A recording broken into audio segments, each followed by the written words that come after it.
అసలు మ్యాటర్ ఏంటంటే first time అనమాట ఇలా డే అంతా హ్యాపీగా ఉండటం. మార్నింగ్ నుంచి ఫుల్ ఎంజాయ్ చేసి మార్నింగ్ నుంచి 6 వరకు అయితే ప్రోగ్రామ్ అయిపోయింది కదా. ప్రోగ్రామ్ అయిపోగానే మా అన్నయ్య అయితే తీసుకెళ్లారు వాళ్ళ ఇంటికి.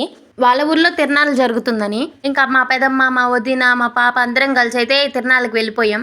నాకు తిరణాలంటే ఎక్కువ గుర్తొచ్చేది ఆడుకునేవి. ఎప్పుడో సంవత్సరానికి ఒక్కసారి అయితే చూడగలుగుతాం కదా. నాకైతే ఇది ఎక్కాలని ఉంది. ఇప్పుడు కూడా ఈ జెయింట్ వీల్ అస్సలు ఎక్కలేదనమాట. ఖచ్చితంగా ఈసారి ఎక్కాలని చెప్పి మా అన్నయ్యకి చెప్పాను. చెప్పడం ఆలస్యం 2 టికెట్లు అయితే తీసుకున్నాం, నాకు మా అన్నయ్యకి ఇద్దరికి. లోపలేమో భయంగా ఉంది అది ఎక్కాలంటే, కానీ చాలా ఇష్టం నాకు. ఆ ధైర్యంతోనే ఎక్కాలని చెప్పి అయితే వెళ్ళిపోయాను అనమాట. వెళ్ళి కూర్చున్నాను. ఇంకమ్మో ఏదోలా ఉంది అసలు. చాలా కిందకున్నారు మనుషులు, మేమేమో పైన ఆగిపోయాము. ఫస్ట్ మమ్మల్ని ఎక్కిచ్చారు కాబట్టి అందరు ఎక్కేసరికి మేము పైకి ఎక్కడో ఉన్నామన్నమాట. కిందకు చూస్తే అందరు చీమల్లాగా కనిపిస్తున్నారు. చాలా బాగుంది అసలు.